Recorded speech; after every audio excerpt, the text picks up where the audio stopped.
नमस्कार प्यारे विद्यार्थियों, इस वीडियो में हम सिंपल प्रेजेंट टेंस के इंट्रोगेटिव सेंटेंसेस का अध्ययन करेंगे कि एक प्रश्नवाचक वाक्य को इंग्लिश में कैसे ट्रांसलेट करें। ये इस वीडियो में हम सीखेंगे। इस वीडियो में हम सीखेंगे कि सिंपल प्रेजेंट टेंस के एक प्रश्नवाचक वाक्य को इंग्लिश में किस प्रकार ट्रांसलेट करें। तो चलिए देखते हैं। सबसे पहले इंट्रोगेटिव सेंटेंस की स्ट्रक्चर। प्रश्नवाचक वाक्य दो प्रकार के होंगे। एक तो जिनका उत्तर हम यस और नो में दे सके, जिनको यस नो क्वेश्चन बोलते हैं। दूसरे डबल वर्ड से शुरू होने वाले सेंटेंसेस। तो दोनों का अध्ययन हम इस वीडियो में करेंगे। सबसे पहले आप देखिए, जो क्या से वाक्य शुरू हो, कहने का मतलब है जो जिसका उत्तर हम यस और नो में दे सके, ऐसे सेंटेंस की स्ट्रक्चर क्या होगी। सबसे पहले आप क्या करेंगे, हेल्पिंग वर्ब लगाएंगे, उसके बाद सब्जेक्ट लगाएंगे, उसके बाद मैन वर्ब लिखेंगे, उसके बाद ऑब्जेक्ट, उसके बाद कोई समय स्थान सूचक शब्द है तो उसको लिखेंगे। अब इस टेंस की हेल्पिंग वर्ब्स क्या है। इस टेंस की हेल्पिंग वर्ब्स हमारे पास है डू और डज। और डू और डज के बाद हमेशा वर्ब की कौन सी फॉर्म आती है, फर्स्ट फॉर्म आती है, कहने मतलब बेस फॉर्म आती है। इसके साथ ऐसी इस नहीं लगता फिर। तो सबसे पहले हमारा पहला सेंटेंस है, क्या वह अंग्रेजी सीखता है। तो इस सेंटेंस में आप देखेंगे लास्ट में ता है आया है। इट मींस ये सिंपल प्रेजेंट टेंस का सेंटेंस है। अब सीखता है क्या होगी, वर्ब होगी। सीखने का काम कौन करता है, वह। तो सीखता है तो वह क्या हो जाएगा इस वाक्य का सब्जेक्ट। क्या सीखता है, अंग्रेजी। तो अंग्रेजी इस वाक्य का क्या हो जाएगा, ऑब्जेक्ट हो जाएगा। तो सबसे पहले हम क्या करेंगे, इस स्ट्रक्चर के हिसाब से हेल्पिंग वर्ब लिखेंगे। तो हेल्पिंग वर्ब लिखेंगे तो कौन सी लिखें, वो हम देखेंगे सब्जेक्ट। सब्जेक्ट हमारा क्या है, ही के अकॉर्डिंग क्या आएगी, डज आएगी। तो हम सबसे पहले लिखेंगे हेल्पिंग वर्ब डज, उसके बाद लिखेंगे सब्जेक्ट डज ही। तो हमने सबसे पहले लिखा हेल्पिंग वर्ब, उसके बाद लिखा सब्जेक्ट, अब लिखेंगे मैन वर्ब। सीखना क्या होता है, लर्न। अब एक बात ध्यान देंगे, जब अफर्मेटिव सेंटेंसेस हमने बनाए थे तब हम ही के बाद जो वर्ब आ रही थी, तब हम ही के बाद जो वर्ब्स आ रही थी उनमें एस या ईएस लगा रहे थे। लेकिन यहां नहीं लगाएंगे क्योंकि यहां हेल्पिंग वर्ब क्या आई है, डज। और डज के बाद वर्ब की कौन सी फॉर्म आएगी, फर्स्ट फॉर्म आएगी, डज ही लर्न। अब लिख देंगे object English, does he learn English. तो सबसे पहले हमने हेल्पिंग वर्ब लिखी, उसके बाद सब्जेक्ट, उसके बाद मैन वर्ब, उसके बाद ऑब्जेक्ट। तो इस प्रकार हम इस एक यस नो क्वेश्चन वाले सेंटेंस का ट्रांसलेशन कर सकते हैं। अगला हमारा सेंटेंस है, क्या वह तुम्हारे साथ रहता है। ये भी एक ऐसा सेंटेंस है जिसका आंसर हम यस और नो में दे सकते हैं। इट मींस ये किससे शुरू होगा, हेल्पिंग वर्ब से शुरू होगा। तो इस सेंटेंस में भी सब्जेक्ट क्या है, ही है। तो ही के अकॉर्डिंग क्या आ जाएगा, डज।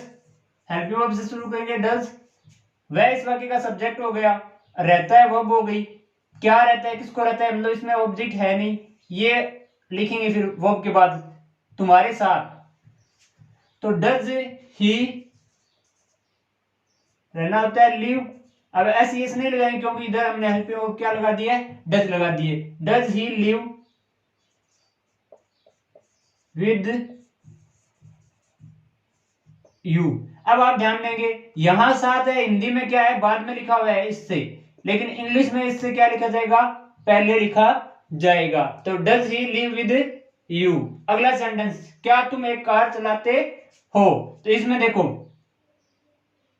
चलाते हो ये तो क्या हो गई वर्ब, क्या चलाते हो एक कार, ये क्या हो गया ऑब्जेक्ट। कौन चलाते हैं, तुम, ये क्या हो गया सब्जेक्ट। वाक्य क्या से शुरू हुआ है, इट मींस इसका उत्तर हम इट मींस इसका आंसर हम यस नो में दे सकते हैं। वाक्य किससे शुरू होगा, हेल्पिंग वर्ब से शुरू होगा।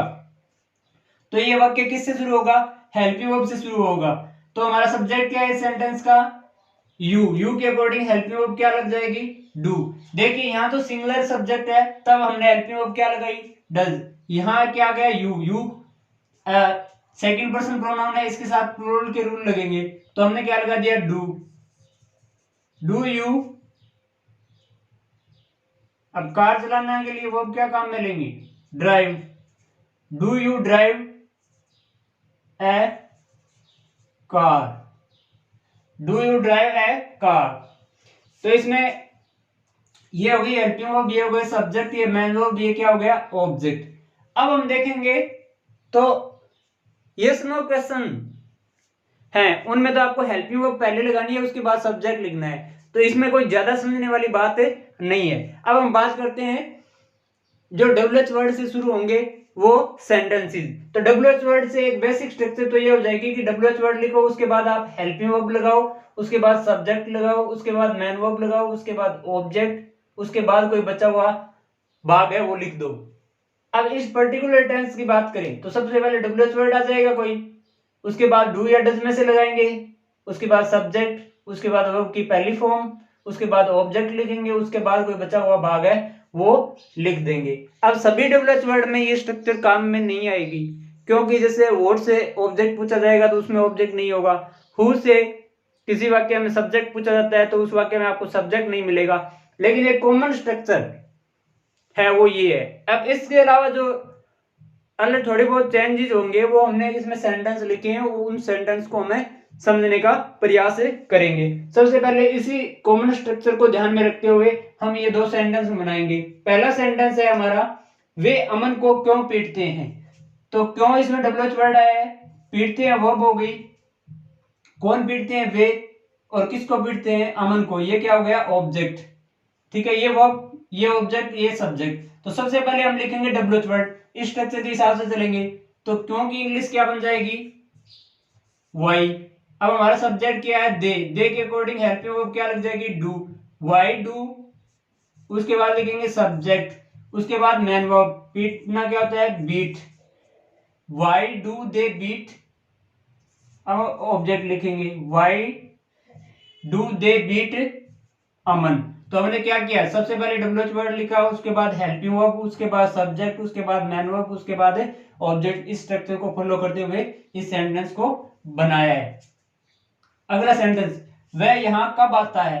आता है वर्ब हो गई, कौन आता है वह सब्जेक्ट हो गया। इस वाक्य में ऑब्जेक्ट है नहीं, स्थान दिया है यहां, और कब है WH वर्ड। तो सबसे पहले कब की इंग्लिश क्या हो जाएगी वेन। तो सबसे पहले हम इस स्ट्रक्चर को फॉलो करते हुए इसको बनाएंगे। सबसे पहले आपको WH वर्ड लिखना है, तो WH वर्ड क्या हो गया वेन, वेन। उसके बाद क्या करेंगे हेल्पिंग वर्ब लगाएंगे, हेल्पिंग वर्ब सब्जेक्ट को देख के लगाई जाती है, सब्जेक्ट हमारा ही है, ही के अकॉर्डिंग है सिंगुलर हेल्पिंग वर्ब आ जाएगी डज, वेन डज ही, आना होता है कम, वेन डज ही कम यहां, तो क्या हो जाएगा here, When does he come? When does he come here? ये WH वर्ड हो गया, ये हेल्पिंग वर्ब हो गई, ये सब्जेक्ट हो गया, ये मेन वर्ब हो गया, ऑब्जेक्ट इसमें है नहीं, यहाँ स्थान दे रखा है तो हमने इसके बाद लिख दिया। अगला सेंटेंस देखिए, तुम अपने पाठ कैसे याद करते हो। इस वीडियो में मैंने लगभग WH वर्ड कवर करने की कोशिश की है। जो भी WH वर्ड बच जाएंगे उनको मैं अदर जो टेंसेस है उनमें कवर करने की कोशिश करेंगे। धीरे धीरे हम अलग अलग WH वर्ड से अलग अलग तरीके से बनने वाले सेंटेंसेस का अध्ययन करेंगे। तो तुम अपने पाठ कैसे याद करते हो, इसमें आप देखेंगे WH वर्ड क्या है कैसे, हाउ। याद करते हो ये क्या हो गई वर्ब, कौन याद करते हैं तुम, सब्जेक्ट हो गया, क्या याद करते हैं अपने पाठ, ये क्या हो गया ऑब्जेक्ट हो गया। अब आप देखेंगे इस स्ट्रक्चर को फॉलो करते हुए इसको हम बनाएंगे, क्योंकि इसमें सारी चीजें हैं। WH वर्ड क्या हो गया कैसे, कैसे की इंग्लिश क्या हो जाएगी हाउ, हाउ। उसके बाद सब्जेक्ट हमारा है यू, यू के अकॉर्डिंग हेल्पिंग वर्ब क्या लग जाएगी यू, यू के अकॉर्डिंग हेल्पिंग वर्ब क्या लग जाएगी डू, हाउ डू यू। अब याद करना क्या हो गया learn, how do you learn your lesson, how do you learn your lesson. तो सबसे पहले हमने WH वर्ड लिखा, उसके बाद हेल्पिंग वर्ब, उसके बाद सब्जेक्ट, उसके बाद मेन वर्ब, उसके बाद ऑब्जेक्ट। तो हाउ से शुरू होने वाले सेंटेंस इस प्रकार बना सकते हैं। अगला सेंटेंस है हमारा वे अगला सेंटेंस है हमारा वे क्रिकेट कहाँ खेलते हैं। इस वाक्य में आप देखेंगे खेलते हैं क्या हो गई वर्ब, कौन खेलते हैं वे क्या हो गया सब्जेक्ट, क्या खेलते हैं क्रिकेट ये क्या हो गया ऑब्जेक्ट, और कहाँ ये क्या है डब्ल्यूएच वर्ड, कहाँ की इंग्लिश क्या बन जाएगी वेयर। तो सबसे पहले डब्ल्यूएच वर्ड लिखेंगे वेयर, उसके बाद हेल्पिंग वर्ब लगाएंगे, हेल्पिंग वर्ब सब्जेक्ट के अकॉर्डिंग लगती है, सब्जेक्ट इस सेंटेंस का क्या है दे के अकॉर्डिंग क्या लग जाएगी डू। तो वेयर डू दे खेलना क्या होता है, उसके बाद मैन वर्ब लिख देंगे play, where do they play cricket, where do they play cricket. तो सबसे पहले देखिए डब्ल्यूएच वर्ड लिखा है, उसके बाद हेल्पिंग वर्ब लिखी है, उसके बाद सब्जेक्ट, उसके बाद मैन वर्ब, उसके बाद ऑब्जेक्ट। तो इस अगला सेंटेंस वह किसको पढ़ाती है। इस सेंटेंस में आप देखेंगे वह क्या हो गया सब्जेक्ट, पढ़ाती है क्या हो गई वर्ब, और इसमें क्या पूछा है ऑब्जेक्ट पूछा गया है, तो किसको इंग्लिश क्या बन जाएगी हुम बन जाएगी। तो सबसे पहले डब्ल्यूएच वर्ड लिखेंगे हुम। अब हमारा सब्जेक्ट सी है, सी के अकॉर्डिंग हेल्पिंग वर्ब क्या लग जाएगी डज, हुम डज सी, हुम डज सी टीच। यहां देखो हमने टीच के अफर्मेटिव सेंटेंसेस में तो जहां सी आया था उसके बाद टीच लिख रहे थे तो उसके आगे ईएस लगा रहे थे, ठीक है, लेकिन यहां नहीं लगाएंगे क्योंकि यहाँ ऑक्सिलरी वर्ब क्या आई है डज आई है, और डज के बाद हमेशा वर्ब की फर्स्ट फॉर्म में आती है, मतलब बेस फॉर्म आती है, उसके साथ एस से कुछ नहीं लगाया जाता। अगला सेंटेंस देखिए, आप रोज कितना दूध पीते हो। तो इसमें आप तो हो गया सब्जेक्ट, पीते हो वर्ब हो गई, और ये पूरा डब्ल्यूएच वर्ड मानना है आपको कितना दूध, ये हमने प्रीवियस वीडियो में भी देखा था। तो कितना दूध इसको डब्ल्यूएच वर्ड के रूप में लिखेंगे, तो कितना जिसको काउंट नहीं कर सकते अनकाउंटेबल नाउन है उसके लिए हाउ मच का यूज होगा, हाउ मच मिल्क। अब आपको ये देखना है कितना दूध, कितने बच्चे, कितने विद्यार्थी, तो इसमें आपको how many students, how many boys, how much milk, how much water. तो इस प्रकार के जो अनकाउंटेबल है उसके साथ हाउ मच आ जाएगा, और काउंटेबल है उनके साथ हाउ मेनी आ जाएगा। लेकिन ध्यान रखना है इसके बाद जो चीज पूछी गई है वो उसके साथ ही लिखी जाती है एज ए डब्ल्यूएच वर्ड, ठीक है। तो आप इसको इतना डब्ल्यूएच वर्ड मानो। अब आगे के स्ट्रक्चर को फॉलो करो। सब्जेक्ट हमारा क्या है यू के अकॉर्डिंग आप हेल्पिंग वर्ब क्या लगाओगे do, how much milk do you, आप दूध पीने के लिए टेक वर्ब काम में ले सकते हो, how much milk do you take रोजाना डेली, तो how much milk do you take daily. अब अगला सेंटेंस आप देखेंगे आपको अंग्रेजी कौन पढ़ाता है। इस सेंटेंस में पढ़ाता है क्या हो गई वर्ब, क्या पढ़ाता है अंग्रेजी क्या हो गया ऑब्जेक्ट, किसको पढ़ाता है आपको ये भी क्या हो गया ऑब्जेक्ट, कौन इसमें क्या हो गया डब्ल्यूएच वर्ड हु।